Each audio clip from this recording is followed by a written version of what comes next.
Hey everyone, my name is Cecile and welcome to my YouTube channel.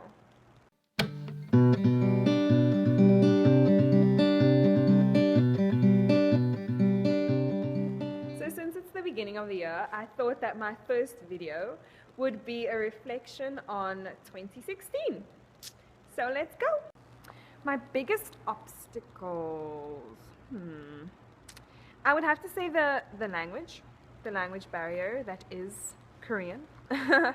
That's definitely a big obstacle. I love people, I love to communicate with people, I love to talk to people, and it's such a barrier.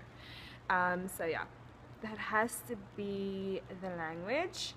And then another obstacle was loneliness and being so far away from everyone, I think, all my family and my loved ones and my best friends, and it was a very big obstacle. Like trying to keep in contact and keep relationships intact, it was really, really hard. So I have to say that the language barrier and loneliness were two of my biggest obstacles in 2016.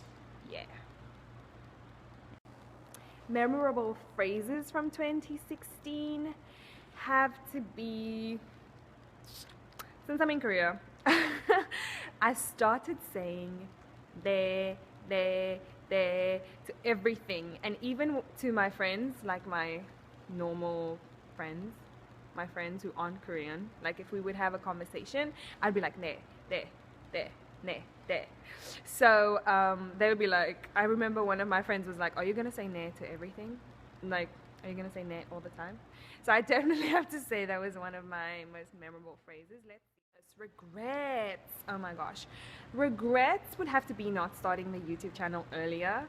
I have been collecting footage from the year, and I would have loved to have been able to look back on 2016, like on all of the things. I do have the footage, but I think having made videos and kind of vlogged in the moment about things that were happening would have been better for me.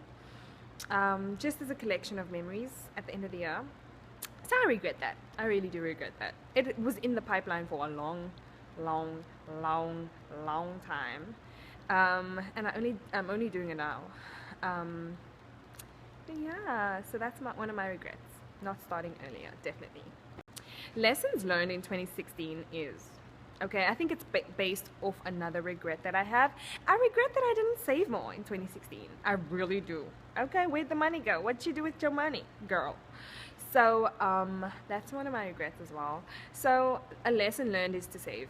Just do it. Stop buying all the extra stuff that you really don't need. Like, to be more intentional. I think that's my lesson from 2016. To do things intentionally. To save intentionally. Like, oh, I'm not gonna buy this because I'm saving money.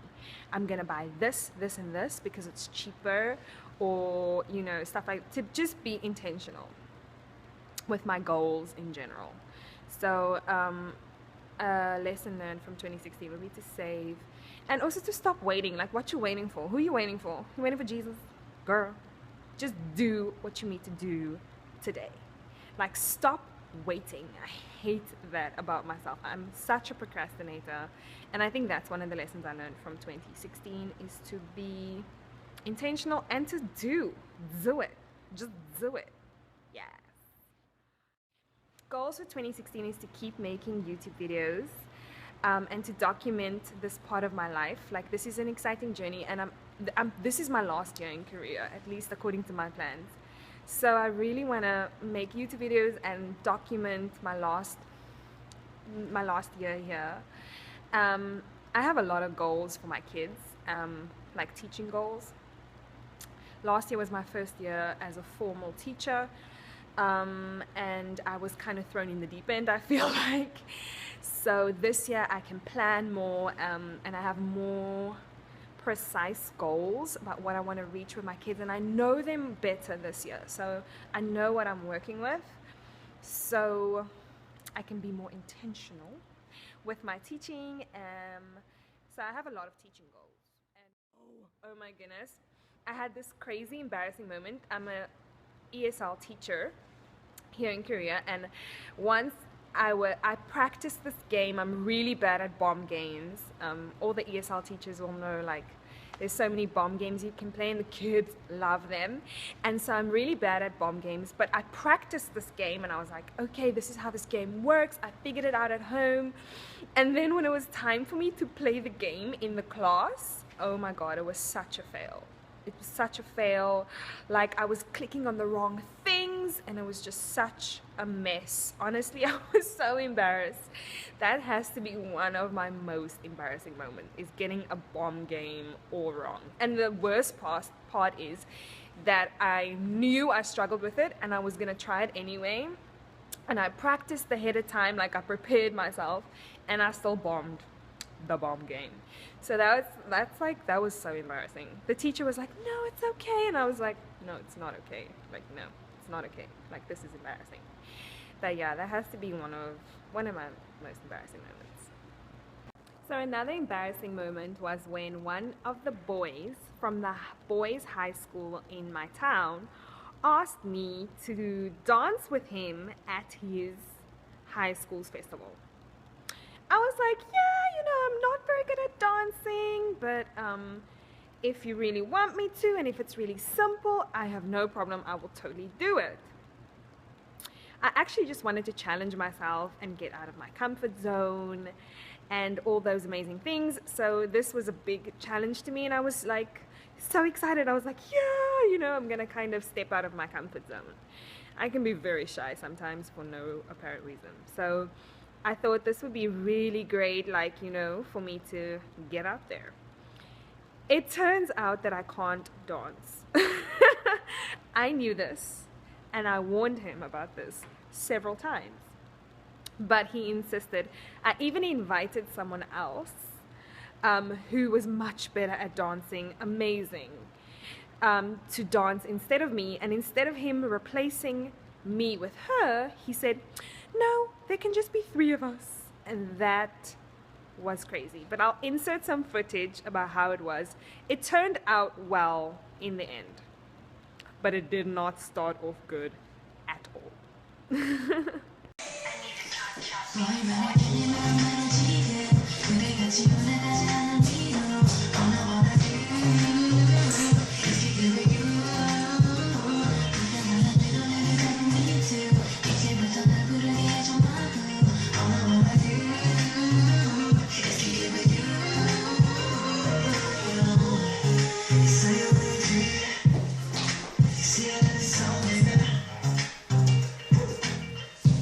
I struggled so much in the beginning, y'all, but I think the final performance definitely should count as a highlight. Like, I'm so proud of myself. I literally didn't think that I was going to be able to do it. I'm so grateful they didn't fire me when they saw that I was struggling.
Thank you so much for watching, and look out for more videos.